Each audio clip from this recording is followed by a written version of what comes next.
सर्ववेदान्तसिद्धान्तो गोचरं तमगोचरं महेशं सच्चिदानन्दं सद्गुरुं प्रणतोऽस्म्यहम्।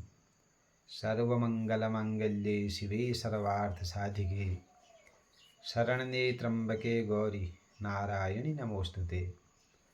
नमस्कार। मेरे YouTube channel doctor Gopal Krishna Joshi में आप सभी का पुनः हार्दिक अभिनंदन एवं स्वागत है। भारतीय संस्कृति और अपने लोक संस्कृति के प्रचार प्रसार हेतु यदा कदा YouTube चैनल के माध्यम से भी मैं अपना विचार रखता हूँ। इसका एकमात्र उद्देश्य यही है कि हम अपने सनातन को पहचानें, साथ ही साथ जहाँ पर हम एक शास्त्रीय पर्वों की बात करते हैं, शास्त्रीय मान्यताओं की बातें करते हैं, तो अपनी लोक मान्यताओं को भी पहचानें। जब तक हम लोक अर्थात व्यवहार में वस्तुओं को नहीं पहचानेंगे तो शास्त्र हमारे हृदय में उतर ही नहीं सकते।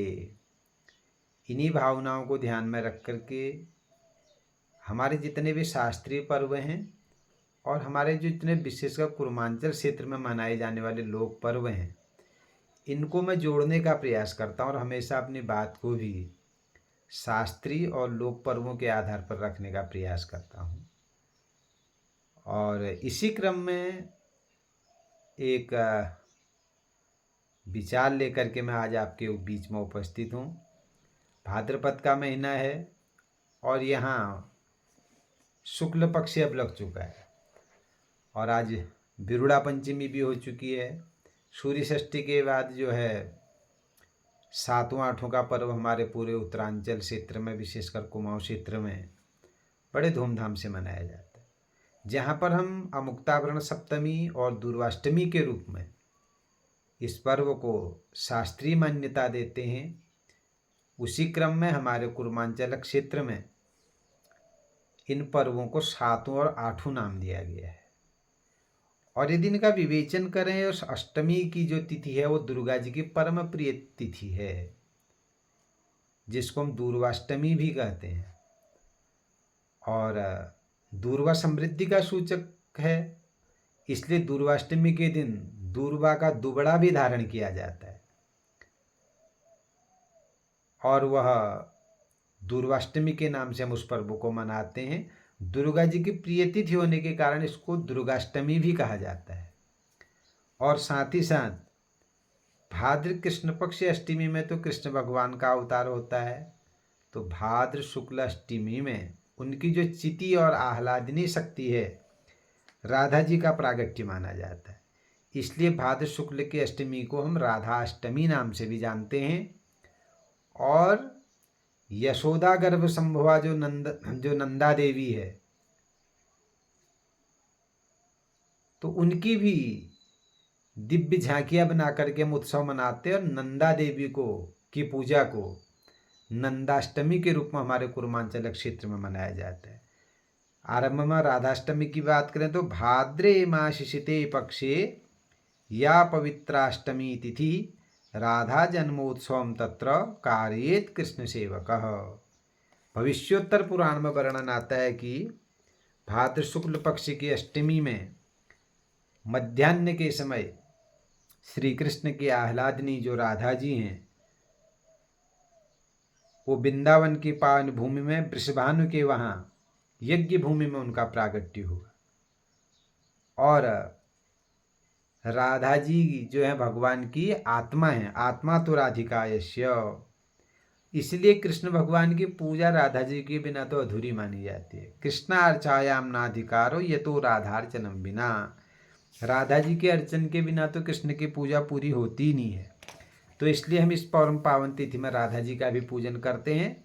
और संक्षेप में वर्णन करें, एक दिव्य मंत्र है राधा जी के पूजन का, नमस्ते परमेशानी रासमंडल वासिनी रासेश्वरी नमस्तेस्तु कृष्ण प्राणाधिक प्रिय। तो इस मंत्र से हमें राधा जी की पूजा करनी चाहिए। वास्तव में राधा जी क्या है, जिसका हम आध्यात्मिक चिंतन करें, राधा जी हमारे जीवन की ज्ञान धारा हैं। यदि राधनोति सकलान कामा तस्मात् राधेति कीर्तिता। राधा जी समस्त कामनाओं को पूरी करने वाले अर्थात हमारे आत्मशक्ति हैं। राधा जी की पूजा का अर्थ है कि हम अपने आत्मशक्ति को पहचाने जाने। तो इस प्रकार से राधाष्टमी के रूप में भी हम इस तिथि को मनाते हैं। और यहाँ नंदाष्टमी के रूप में हमारे पर्वतीय क्षेत्र में कुर्मांचल में इस पर्व को विशेष मान्यता प्राप्त है। और कुमाऊं क्षेत्र में कई स्थानों पर नंदाष्टमी का दिव्य मेला भी लगता है। हमारे गरुड़ क्षेत्र में कोट भ्रामरी में, और अल्मोड़ा का नंदा देवी मेला, ये तो बहुत ही प्रसिद्ध मेला है। नैनीताल में भी नैना देवी प्रांगण में इस मेले को आयोजित करते हैं। आजकल हमारे कपकोट क्षेत्र के बदियाकोट में, डीडी हाट में, और अपने नंदा राजजात के प्रसंग में गढ़वाल के क्षेत्रों में भी माँ नंदा की बड़ी दिव्य पूजा होती है। तो इस प्रकार से जो है नंदा जो है एक शास्त्रीय देवी है। यद्यपि यहाँ पर मैं शास्त्र और लोक दोनों बात कर रहा था। बड़ी अच्छी बात है कि जहाँ हमारे शास्त्रीय गहन चिंतन को हमारे आगे रखते हैं, तो एक कालखंड में हमारे जो पूर्वज रहे हैं उन्होंने उन्हीं शास्त्रीय आधारों को लोक मान्यताओं के साथ भी जोड़ा। क्योंकि ज्ञान विज्ञान का अधिक प्रचार प्रसार नहीं था, सब लोग वेद नहीं पढ़ सकते थे, पुराण नहीं पढ़ सकते थे, इसलिए गाँव में मंदिरों की स्थापना करके उनको शास्त्रीय देवताओं को लोक शक्ति के रूप में भी उन्होंने स्वीकार किया। लोक माने होता सामान्य जनजीवन, ताकि सामान्य लोग भी जो पढ़े लिखे नहीं हैं, जो बहुत अधिक विश्वविद्यालयों तक जिनकी पहुंच नहीं है, भावनात्मक रूप से जो सबल हैं लेकिन भौतिक संसाधनों के अभाव में जो एक मुख्य ज्ञानधारा से नहीं जुड़ पाए, उनके लिए भी व्यवस्था की गई और कठिन प्रसंगों को सरल बना करके और लोक मान्यताओं से जोड़ करके उनको आगे को बढ़ाया। तो इसी प्रसंग में नंदा देवी का भी आख्यान है। वैसे जब हम नंदा का वर्णन करें, राधाष्टमी का वर्णन किया, उसी प्रकार जब कंस के अत्याचार हो रहे थे, देवकी को कंस ने बंदी बना लिया, 6 संतानों को मार दिया। देवकी की 7वीं संतान को संकर्षण विधि से रोहिणी में स्थापित कर दिया गया। और यहाँ कंस के सेवकों के मन में तो यही बात है कि देवकी का 7वां गर्भ भी नष्ट हो गया। देवकी के 8वें गर्भ को पुत्र रूप में भगवान का अवतार हुआ और उसे लेकर के भगवान के पिता वसुदेव जी नंद बाबा के घर में गए और वहाँ योग माया का प्रागट्य हुआ था। यशोदा के गर्भ से नंद गोप गृहे जाता यशोदा गर्भ संभव, और उसी योग माया को लेकर के इधर आ गए मथुरा में वसुदेव जी। और योग माया ने विलाप किया, रुदन किया, कंस को पता चला और योग माया को मारने के लिए कंस आगे की ओर दौड़ पड़ा। और ज्यों ही योग माया को मारने का, पटकने का प्रयास कंस कर रहा था, तो योग माया आकाश मार्ग की ओर प्रवृत्त हो जाती, चली जाती है। और कंस से कहा, अरे तू मुझे क्या मारेगा, तुझे मारने वाला तो पैदा हो चुका है। अर्थात शक्ति को कोई समापन कर ही नहीं सकता, वो प्रकृति देवी है। तो योग माया आकाश मार्ग की ओर चली गई। नंद के वहाँ जन्म हुआ था तो नंदश्चियम नंदा, इसलिए उसका नाम नंदा भी हुआ। और अलग अलग नामों से भक्तों ने उसको जाना और वही शक्ति विंध्य पर्वत या नंद पर्वत की ओर नंदगिरी पर्वत में चली गई। और जो हमारे गढ़वाल खंड में नंदगिरी पर्वत है, नंद केसरी के पास में, यहाँ पर नंदा नाम से वो विराजमान है। और स्वयं ये नंदा शब्द जो है आनंद और उन प्रेम और उत्कर्ष का प्रतीक है। तो नंदा देवी की यहाँ पर स्थापना हुई। सभी लोगों ने उसको शास्त्रीय देवी के रूप में भी माना और अपनी कुल देवी के रूप में भी स्वीकार किया।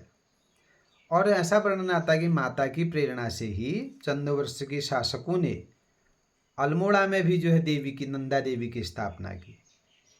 जब चंद्रवंशी राजाओं ने गढ़वाल पर विजय प्राप्त की तो नंदा की मूर्ति को लेकर के, प्रतिमा डोला हमारे कुमाऊनी क्षेत्र में कहते हैं, उसको लेकर के गरुड़ तक वो पहुँचे। उनके राजगुरु भी उनके पास में थे। संयोग की बात है, जिस प्रतिमा को प्रस्तर रूप में वो लाए थे, बड़ी दिव्य कांतिमय प्रतिमा थी और राजगुरु ने उसका पूजन भी करा। रात्रि को सब विश्राम करने लगे। आश्चर्य की बात है, प्रातःकाल में राजगुरु ने देखा कि एक ही प्रतिमा 2 भागों में बटी हुई है। तब उसका जो एक भाग है उसको गरुड़ में स्थापित किया, जिसको कि हम भ्रामरी देवी के रूप में मानते हैं, और उसको कोटमाई कहा जाने लगा। और आज भी उस मंदिर का नाम कोट मंदिर कहते हैं। तो इस प्रकार वो कोटमाई कहलाई। और दूसरा जो खंड था उसको अल्मोड़ा में स्थापित किया, जिसकी पूजा आज भी नंदा देवी के रूप में अल्मोड़ा में की जाती है। और आरंभ में चंद राजा ने ही इसकी पूजा की और बाद में फिर चंद राजाओं की काशीपुर शाखा के लोग इस मंदिर का विशेष पूजन संपादित करने लगे। तो इस प्रकार से वही जो आदिशक्ति जगदम्बा है, नंदा है, वो दो भागों में विभक्त हो गई। कहीं नंदा, सुनंदा, दो नाम उसको प्राप्त हो गए। वो आनंद देने वाली भी थी और सौंदर्य प्रदान करने वाली भी थी। आनंद प्रदान करने के कारण नंदा नाम कहलाया और सौंदर्य की प्रतिमूर्ति होने के कारण सुनंदा भी उसी को कहा गया। तो इस प्रकार से जो है ये नंदा देवी जो एक शास्त्रीय देवी है। अच्छी बात है कि इसको लोगों ने कुमाऊं क्षेत्र में एक राजा की बहन के रूप में भी मान्यता दे दी, लेकिन ये बहुत ज़्यादा प्रमाणित जैसा प्रतीत नहीं होता। ये मेरा अपना विचार है, लेकिन भावनाओं के साथ किसी की भावनाओं को हम ठेस पहुंचाने का हमारा उद्देश्य नहीं है। चाहे हम उनकी राजा की बहन के रूप में पूजा करें या नंद की बिटिया के रूप में पूजा करें, वो शक्ति रूप में हमारे लिए पूजनीय है। तो ऐसी भी मान्यता है कि चंद राजाओं की बहन अपने मायके की ओर जा रही थी और उनके वस्त्रों को देख करके एक भैंसा जो है क्रोधित हो गया, उनको मारने के लिए दौड़ पड़ा। और तब वो केले के जहाँ पर बहुत अधिक सघन वृक्ष थे उनके बीच में जा कर के नंदा बहन छिप गई और एक बकरी का उसी समय आगमन हो गया। उसने केले के पत्तों को खा दिया और फिर वो नंदा दिखने लगी, तो वो भैंसा जो है फिर वहीं चला जाता है और नंदा को मार देता है। तो इस प्रकार से जो है नंदा की मृत्यु हो जाती है और तब उनके भाई को बाद में पता चलता है और उन्होंने तब अपनी बहन की स्मृति में उस नंदा को देवी के रूप में प्रतिस्थापित किया और साथ ही साथ क्रोध में आकर के उन्होंने जिस भैंसे ने मारा था उनकी बहन को और जिस बकरी ने घास काटी थी, तो नंदा के मंदिर में भैंसा और बकरी का बलि चढ़ाने का उसने भी निश्चय किया और ये कुछ समय तक ये चलन चलता भी रहा और भावुक जन इसी क्रम में इस रूप में भी फिर उसकी पूजा आगे को करने लग गए थे। तो ये एक किंवदंती कहें या लोक मान्यता भी नंदा देवी के पूजन के साथ जुड़ी हुई है और आज भाद्रपद शुक्ल पक्ष में अलग अलग भावनाओं से लोग नंदा सुनंदा की पूजा करते रहते हैं। और एक दिव्य झांकी नंदा जी की बनाई जाती है। भावुक जन आज भी केले के पेड़ में का डोला बनाते हैं और दो रूपों में नंदा और सुनंदा को प्रतिस्थापित करते हैं। दिव्य मूर्ति बनाई जाती है और नंदगिरी पर्वत में वो माँ रहती थी, इसलिए पर्वताकार झांकी को रूप दिया जाता है।